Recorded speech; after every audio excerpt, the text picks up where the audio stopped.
안녕하십니까. 코로나19 통합뉴스룸 5시 뉴스입니다. 하루 만에 1,300명이 넘는 최다 확진자가 나온 가운데 정부가 오늘 수도권 거리두기를 최고 단계인 4단계로 격상한다고 밝혔습니다.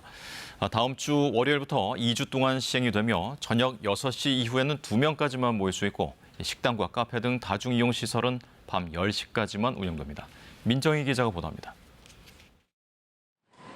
코로나19 신규 확진자는 1,316명으로 하루 만에 다시 최다 기록을 경신했습니다. 정부는 수도권의 거리두기를 12일 0시부터 25일 24시까지 2주 동안 최고 단계인 4단계로 격상한다고 밝혔습니다. 새 거리두기 4단계는 대유행, 외출 금지에 해당하는 가장 높은 단계입니다. 오후 6시 이전까지는 4명까지, 6시 이후에는 2명까지만 사적 모임이 허용됩니다. 1인 시위를 제외한 모든 행사와 집회는 금지되고 결혼식과 장례식에는 친족만 최대 49명까지 참석할 수 있습니다. 식당과 카페 등 다중이용시설의 영업시간은 밤 10시까지로 제한됩니다. 학교는 전면 원격 수업으로 전환되고 종교시설은 비대면 예배만 할 수 있습니다. 직장에는 시차 출퇴근제나 재택근무 30%가 권고됩니다. 이번 조치에는 개편 거리두기 4단계에 강화된 방역 조치도 추가됐습니다. 클럽과 감성주점뿐 아니라 유흥주점 등 유흥시설 전체에 대해 집합 금지가 유지됩니다. 또 예방접종자를 모임 인원 기준에서 제외해주는 방역 완화 조치도 유보돼 접종자도 인원에 포함됩니다.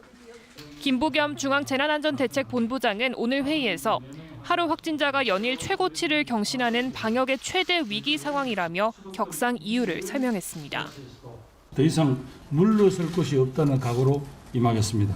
수도권의 국민들께 다시 한번 일상을 양보하고 고통을 감내해 주실 것을 요청하는 중대본부장으로서 대단히 죄송스럽게 생각합니다. 김 본부장은 특히 소상공인과 자영업자들에게 손실보상법에 따라 향후 최선의 지원이 이뤄질 수 있게 할 것이라고 강조했습니다. 정부는 이번 조치가 현장 준비 시간을 감안해 다음 주 월요일부터 시행되지만 사적 모임은 오늘부터 자제해달라고 요청했습니다. KBS 뉴스 민정입니다. 수도권 지역의 사회적 거리두기가 4단계로 격상되면서 학교들도 전면 원격 수업을 시작하게 됐습니다. 여름방학이 얼마 남지 않은 상황이라 원격 수업은 최대 2주 정도 진행이 될 것으로 보입니다. 최유경 기자가 보도합니다. 교육부는 오는 14일부터 서울, 경기, 인천 등 수도권 지역 학교들의 전면 원격 수업 전환을 결정했습니다. 수도권의 사회적 거리두기가 12일부터 2주간 4단계로 격상됐기 때문입니다. 교육부는 학사 운영 조정에 필요한 준비 기간 등을 고려해 4단계 시행 이틀 뒤부터 원격 수업을 적용하기로 했습니다. 대다수 학교의 1학기 학사 일정은 거의 마무리된 상황입니다. 중고등학교의 70% 이상이 다음 주인 7월 16일까지, 초등학교의 90% 이상은 7월 23일까지 여름방학을 시작합니다. 중고등학교의 학기 말 평가 일정도 대부분 끝나 원격 수업 운영은 최대 2주간 이루어질 예정입니다. 교육부는 다만 돌봄이나 기초학력 지원이 필요한 학생과 중도 입국 학생 등에 대한 소규모 지도와 특수학교와 특수학급 학생에 대한 1대1 또는 1대2 대면 지도는 허용하기로 했습니다. 긴급 돌봄에 준해 초등 돌봄을 운영하고 유치원에서도 방과 후 과정을 통한 돌봄을 운영해 학부모 부담을 최소화하겠다는 방침입니다. 교육부는 또 학기 말 평가가 진행 중이거나 19일부터 시작되는 고3 학생 백신 접종 관련 사전 교육이 필요할 경우 등에는 제한적으로 등교를 허용하겠다고 밝혔습니다. 2학기 시작까지 40여일이 남은 만큼 2학기 전면 등교 원칙도 그대로 유지될 것으로 보입니다. KBS 뉴스 최유경입니다. 코로나19 확산세가 심각해지면서 코로나 안정세를 전제로 국회에 제출돼 있는 2차 추경안을 수정해서 지급 범위를 넓히는 방향으로 다시 설계를 해야 한다는 목소리가 정치권에서 나오고 있습니다. 계현우 기자의 보도입니다. 민주당 송영길 대표는 재난지원금 지급 범위에 대해 가능한 많은 국민에게 혜택이 돌아갈 수 있도록 하겠다고 밝혔습니다. 최근에 코로나 확산세, 또 당내 의원총회에서 다수 의원들이 전국민 지급을 주장한 만큼 이를 논의해보겠다는 겁니다. 최근에 변화되는 상황, 또 세수 상황들을 점검을 해서 국민 여론을 수렴해서 가능한 많은 국민들에게 혜택이 돌아갈 수 있도록 저희들이 논의하겠다 이런 말씀을 드리겠습니다. 송 대표는 모레 열리는 고위 당정청 회의에서 관련 논의를 이어가겠다고 밝혔습니다. 소득 하위 80%에게 재난지원금을 지급하도록 돼 있는 추경안을 놓고 민주당 내에서는 90%에게 지급하는 절충안과 1인당 지급 액수를 20만 원으로 줄이고 지급 대상을 늘리는 방안이 거론되고 있습니다. 코로나19 확산세가 어느 정도 지속될지도 관건입니다. 재난지원금과 신용카드 캐시백은 휴가철과 추석 전 내수 진작을 위한 것인 만큼 지급 시기에 대한 조정 주장도 함께 나오고 있습니다. 민주당 내 대선 후보들은 피해 지원을 강화해야 한다고 입을 모으고 있습니다. 이낙연 후보는 고용 취약계층의 특별 지원을 확대해야 한다고 주장했고 정세균 후보도 소상공인 피해 지원금을 대폭 늘려야 한다고 촉구했습니다. 박용진 후보는 재난지원금 예산 편성 자체가 적합해 보이지 않는다며 이를 축소하거나 연기하고 피해가 큰 곳에 지원을 강화해야 한다고 주장했습니다. KBS 뉴스 개헌우입니다. 제주의 코로나19 상황도 심상치 않습니다. 유흥주점을 연결고리로 한 집단 감염 등 어제 하루에만 31명의 확진자가 나오면서 사회적 거리 두기를 2단계로 격상하기로 했습니다. 취재기자 연결합니다. 네, 신익환 기자, 제주도 거리 두기 단계가 격상되는군요. 네, 그렇습니다. 현재 1단계인 사회적 거리 두기가 2단계로 격상됩니다. 주평균 1일 확진자 수가 12명으로 2단계 격상 기준을 넘어섰기 때문입니다. 거리두기 2단계 격상으로 제주에서는 사적 모임이 6명까지만 가능하고요. 유흥시설은 밤 10시, 식당, 카페 등은 밤 12시까지만 영업할 수 있습니다. 제주에선 어제 하루에만 31명의 확진자가 나왔습니다. 3차 대유행이 정점을 찍던 지난해 말 이후 두 번째로 많은 숫자입니다. 오늘 오후 5시까지 확진자 8명이 추가 발생하면서 누적 확진자는 1,360명으로 늘었습니다. 코로나19 유행 확산을 나타내는 지표인 주간 감염 재생산 지수도 3.29로 껑충 뛰며 역대 최대치를 기록했습니다. 확진자 가운데 부산 선적 선박의 선원 17명이 확진됐고 제주도 개발공사 3다수 사업장 소속 직원 1명과 제주도청 공무원 1명도 확진 판정을 받았습니다. 특히 현재까지 유흥주점 관련 확진자만 30여 명이 나왔는데 유흥시설 특성상 더 나올 수 있는 상황입니다. 관광객 등 외부 요인에 따른 확진 사례도 늘고 있습니다. 이달 확진자 95명 가운데 관광 등의 목적으로 제주를 찾은 다른 지역 거주자는 40명이 넘습니다. 제주도 방역당국은 하루에 3만 명 이상이 제주를 찾는 상황에서 수도권의 확산세가 시간을 두고 제주에 영향을 미치고 있는 것으로 보고 있는데요. 사회적 거리두기 2단계 격상과 더불어 제주의 관문인 공항과 항만 등에서의 방역 점검도 강화할 계획입니다. 지금까지 제주도청에서 KBS 뉴스 신익환입니다.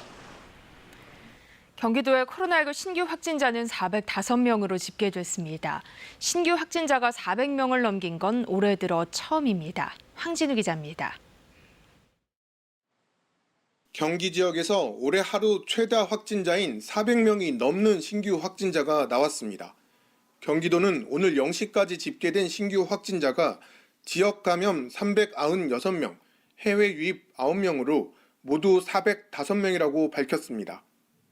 코로나19가 1년 반 정도 이어지는 가운데 경기도의 신규 확진자가 400명을 넘긴 건 지난해 12월 15일 411명 이후 이번이 두 번째입니다. 성남과 파주에서 새로운 집단 감염 사례가 확인됐습니다. 성남시 판교 지역의 한 어린이집에서는 사흘 사이 모두 16명이 확진 판정을 받았습니다. 지난 6일 한 유아가 확진 판정을 받아 검사를 확대했더니 다른 유아 8명과 보육교사 7명이 감염돼 있었던 걸로 나타난 겁니다. 파주시에서는 최근 닷새 동안 한 확진자의 지인 모임에서 파생되는 감염 경로로 지금까지 10명이 확진 판정을 받았습니다. 원어민 강사 관련 어학원 사례에서는 4명의 확진자가 더 나와 누적 확진자가 299명으로 증가했습니다. 이 밖에 안산시 운동시설 사례에서 3명이 더 나와 누적 14명이 됐고 시흥시 한 교회 사례에서는 1명이 더 나와 누적 확진자가 32명으로 늘었습니다. 소규모 연쇄 감염은 208명으로 51.4%고 감염 경로를 알 수 없는 사례는 153명으로 37.8%입니다. 경기도의 전담병원 병상 가동률은 79.3%고 생활치료센터 8곳의 병상 가동률은 86.5%입니다. 사망자는 나오지 않아 경기도의 코로나19 누적 사망자는 659명입니다. KBS 뉴스 황진우입니다. 성추행 피해 공군 부사관 사망 사건을 수사해온 국방부 합동수사단이 오늘 중간 수사 결과를 발표했습니다. 합수단은 이중사가 성추행을 신고했지만 군의 보호를 받지 못하고 2차 가해로 숨지게 됐다며 관련자 22명을 입건하고 이 가운데 10명을 재판에 넘겼습니다. 홍진아 기자입니다. 국방부 합동수사단이 수사에 착수한 지 한 달여 만에 중간 수사 결과를 발표했습니다. 합수단은 고 이중사가 선임 부사관으로부터 성추행을 당한 뒤 여러 차례 신고했지만 군으로부터 제대로 보호받지 못하고 폐유와 협박 등 2차 가해가 지속돼 사망에 이르게 됐다고 결론 내렸습니다. 합수단은 모두 22명을 입건해 수사해왔고 이 가운데 10명을 기소했습니다. 성추행 가해자인 장모 중사와 2차 가해 혐의를 받는 상관 2명 등 3명은 구속 기소됐습니다. 이 중사와의 통화 녹음을 일부 삭제해 증거인멸 혐의를 받는 20비행단 대대장 등 2명과 국방부의 단순 변사 사건으로 허위 보고한 군사경찰단장 등 7명은 불구속 기소됐습니다. 나머지 12명에 대한 수사는 진행 중입니다.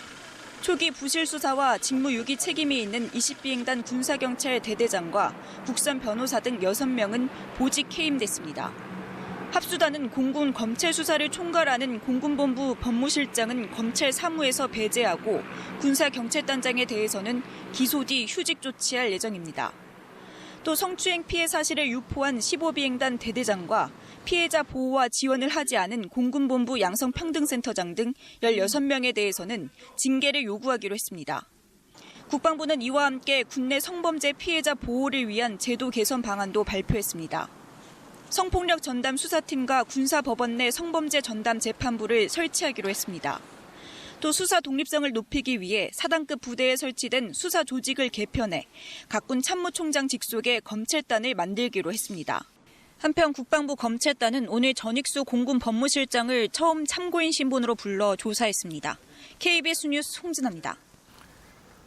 이동재 전 채널A 기자의 검언유착 의혹 사건과 관련한 압수수색 과정에서 한동훈 검사장을 폭행한 혐의로 재판에 넘겨진 정진웅 울산지검 차장검사에게 검찰이 징역 1년을 구형했습니다. 정 차장검사는 법과 원칙을 지키기 위해서 노력했다고 말했습니다. 이승철 기자가 보도합니다. 정진웅 울산지검 차장검사는 서울중앙지검 형사 1부장이던 지난해 7월 법무연수원 용인분원에 갔습니다. 이동재 전 채널A 기자의 이른바 검언유착 의혹 사건과 관련해 한동훈 검사장의 휴대전화를 압수하기 위해서였습니다. 이 과정에서 한 검사장이 휴대전화를 조작하려 하자 정 차장검사는 몸싸움을 벌였고 한 검사장에게 전치 3주의 상해를 입힌 혐의로 지난해 10월 기소됐습니다. 서울중앙지법에서 열린 결심 공판에서 검찰은 징역 1년을 선고해달라고 재판부에 요청했습니다. 피해자에 대해 어떠한 사과도 하지 않고 피해 회복 노력도 하지 않아 엄벌이 불가피하다고 밝혔습니다. 이 사건은 향후 영장 집행 과정과 인권 보호에 관한 중요한 선례가 될 것이라고 덧붙였습니다. 이에 대해 정 차장검사는 최후 진술에서 법과 원칙을 지키기 위해 노력했다며 직권을 남용해 한 검사장을 폭행하려고 한 적이 없고 그럴 이유도 없었다고 말했습니다. 정 차장검사의 변호인도 휴대전화 조작을 제지한 것은 압수수색 영장 집행에 필요한 처분이었다며 무죄를 주장했습니다. 1년 구형은 너무 지나치다고 생각하시나요? 저희 검찰에서 적절히 나름대로 판단했을 거라고 생각합니다. 선고 공판은 다음 달 12일 열릴 예정입니다. 검언 유착 의혹과 관련해 강요미수 혐의로 기소된 이 전 기자에 대한 1심 선고는 오는 16일 내려집니다. 이 전 기자와 함께 고발된 한 검사장에 대한 검찰 처분은 아직 결론이 나지 않았습니다. KBS 뉴스 이승철입니다. 지적장애가 있는 동생을 살해하고 경찰에는 실종됐다고 신고한 혐의로 형 이모 씨가 검찰에 넘겨졌습니다. 경찰은 돈을 둘러싼 각종 분쟁으로 이 씨가 동생을 살해한 것으로 보고 있습니다. 김민철 기자가 취재했습니다. 서울 중부경찰서는 오늘 살인 혐의로 구속된 이 씨를 서울중앙지검으로 넘겼습니다. 이 씨는 지난달 28일 지적장애인 동생이 극장에 간다며 집을 나간 뒤 실종됐다고 경찰에 신고했는데 동생은 다음 날 서울 강동대교 북단 한강에서 숨진 채 발견됐습니다.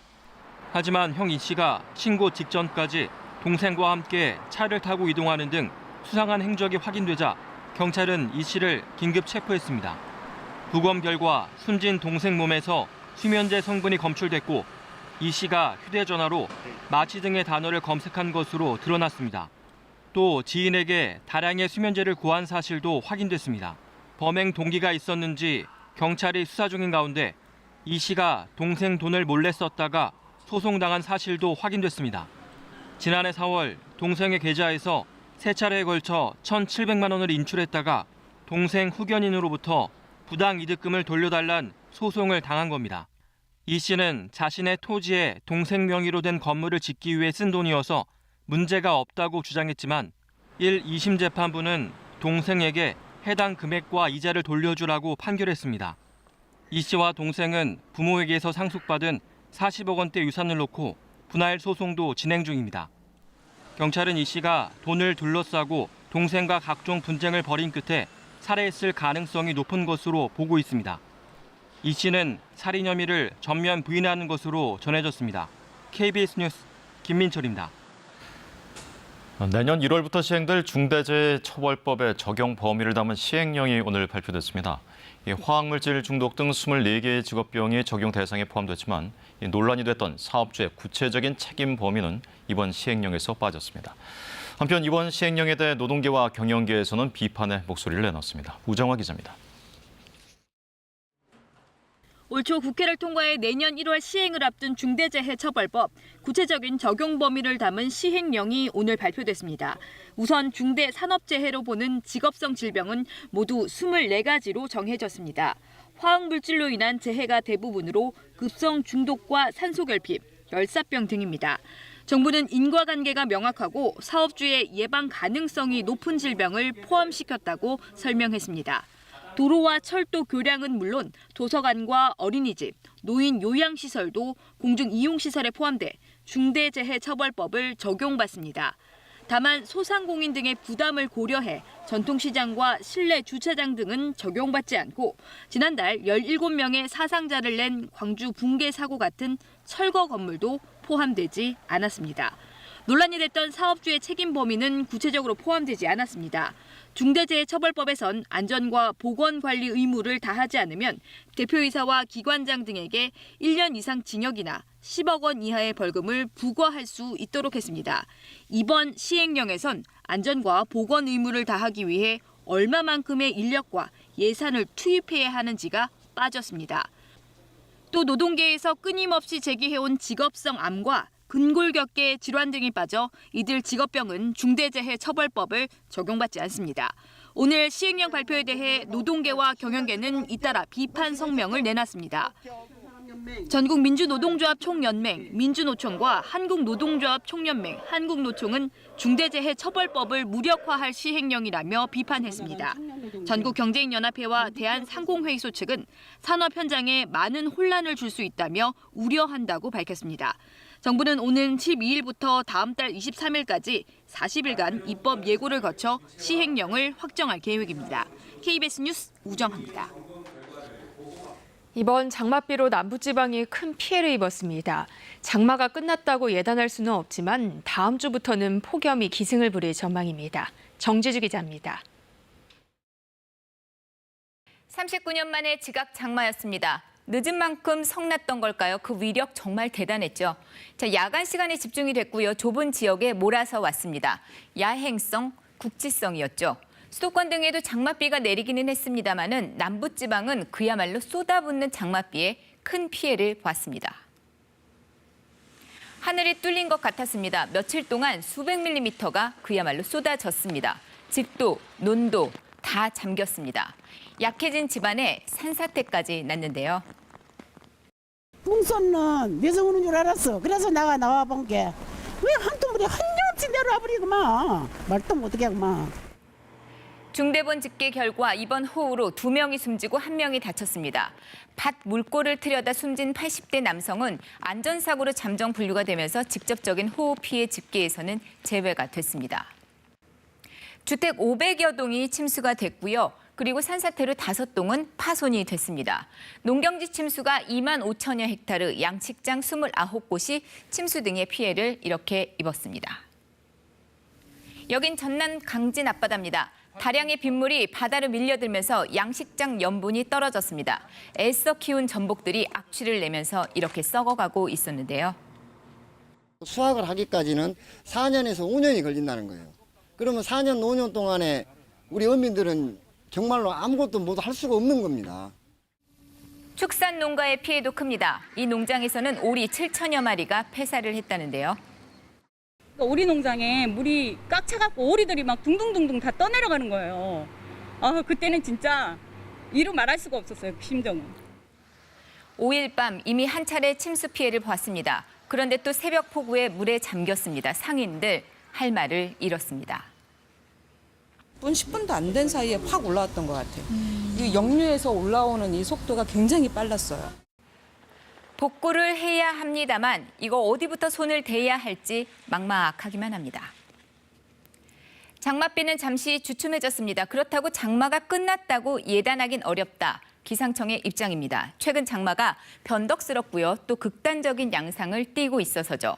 2018년의 경우는요. 장마가 정말 짧았거든요. 73년 이래 두 번째로 짧은 장마였습니다. 반면에 지난해는 중부지방의 경우 무려 54일 동안 장마였습니다. 역대 최장 기록을 갈아치웠는데요. 일단 폭우를 쏟아냈던 장마 전선은 남해상으로 내려갔습니다. 한반도 상공으로 찬 공기가 남하를 하면서 장마 전선을 밀어내선데요. 대신에 대기 불안정으로 소나기가 내립니다. 어떤 곳은 시간당 50mm가 넘는 큰 비가 내릴 수도 있습니다. 이렇게 여름이 끝난다면 얼마나 좋을까요? 하지만은 다음 주부터는 강력한 더위가 대기를 하고 있습니다. 낮에는 폭염이고요. 밤에는 열대야가 기승을 부릴 걸로 예상이 된다는데요. 한반도 상공에 찬 공기가 물러가고 동쪽에선 북태평양 고기압이, 서쪽에선 티베트 고기압이 확장될 걸로 분석이 돼서입니다.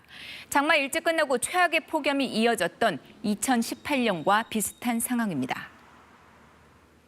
티베트 고기압과 북태평양 고기압이 일시적으로 중첩된다고는 하나 이 현상이 지속될 것인지에 대한 부분은 아직까지 미지수이기 때문에 극한적 폭염이 다가온다라고 확언을 할 수 없다라는.